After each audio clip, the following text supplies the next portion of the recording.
वांगणीमध्ये सातत्याने अनधिकृत बांधकाम सुरू आहे. तक्रारी येत होत्या आणि अखेरात हातोडा मारलाय, कारवाई केली. किती कारवाई करण्यात आली? किती चालेल?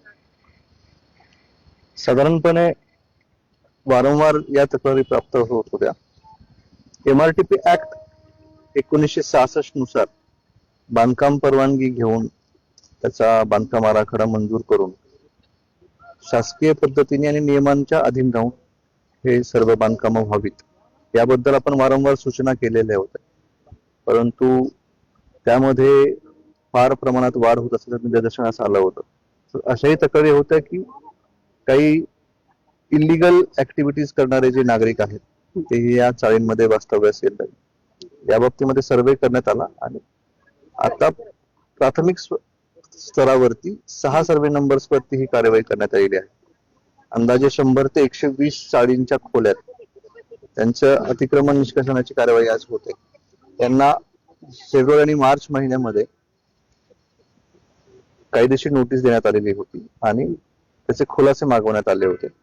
परंतु या चाळधारकांनी, चाळ व्यावसायिकांनी कुठलाही त्याचा खुलासा नोटीस दिलेला नव्हता आणि नोटीसची मुदत संपून त्याच्यामध्ये आपण असा त्यांना एक इशारा दिला होता की आपण हे निष्कासन स्वखर्चाने करावं, अन्यथा त्याचं निष्कासन शासकीय यंत्रणेकडनं करण्यात येईल आणि त्याची शासकीय भरपाई वसूल करण्यात येईल.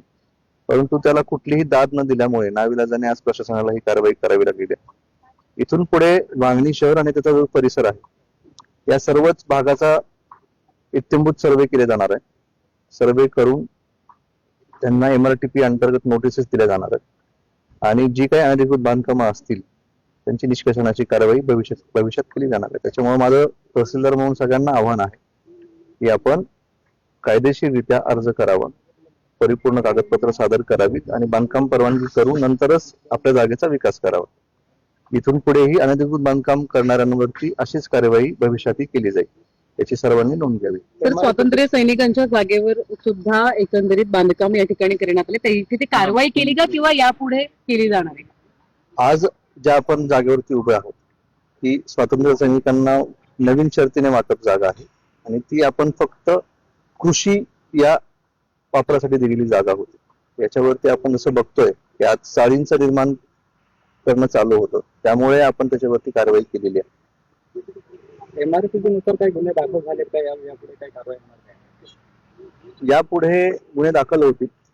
आज आपण निष्कासन करत आहोत आणि जर त्याच्यामध्ये जर आपल्याला असं निदर्शनास आलं की इथून पुढेही असंच प्रमाण चालू राहतंय तर नाविलाजांनी गुन्हे दाखल केले जातील आणि त्यांना न्यायालयामध्ये हजर करून त्यांची न्यायिक चौकशी पण केली जाईल. सर, वांगणीत महादेव पटेल नावाचा एक बिल्डर आहे. त्यांनी गृहनिर्माण प्रकल्पाचं काम सुरू केलंय.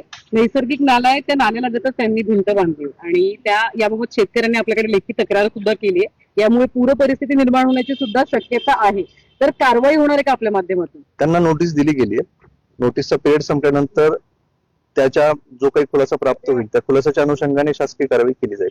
सर, एक शेवटचा प्रश्न. वांगणीचा टाउन प्लॅन मंजूर आहे, मात्र ज्या शेतकऱ्यांच्या जागेतून रस्ता जातोय किंवा आरक्षण पडलेलं आहे त्या शेतकऱ्यांना अजून कुठलंही क्लॅरिफिकेशन नाही मिळालंय की आम्हाला म्हणजे एकंदरीत ही नक्की जागा किती आरक्षित आहे किंवा काय मिळू शकेल का नाही, तर ही याची दिशा त्यांना मिळत नाही. तर या संदर्भात आपल्याकडून काही प्रयत्न होणार आहे का त्यांना क्लॅरिफिकेशन मिळावं? या बाबतीमध्ये एक माननीय जिल्हाधिकारी महोदयांना प्राथमिक अहवाल सादर केला गेला. त्या प्राथमिक अहवालाच्या अनुषंगाने एक ग्रामस्थांच्या विषयाच्या बाबतीमध्ये एक चर्चा आणि आढाव्याची बैठक आयोजित केली जाणार आहे. साधारणपणे जूनच्या पहिल्या किंवा दुसऱ्या आठवड्यामध्ये ती बैठक होणं अपेक्षित आहे. ज्यावेळेला बैठक होईल त्या बैठकीमध्ये निर्देश दिले जातील आणि तो प्रश्न सोडवला जाईल.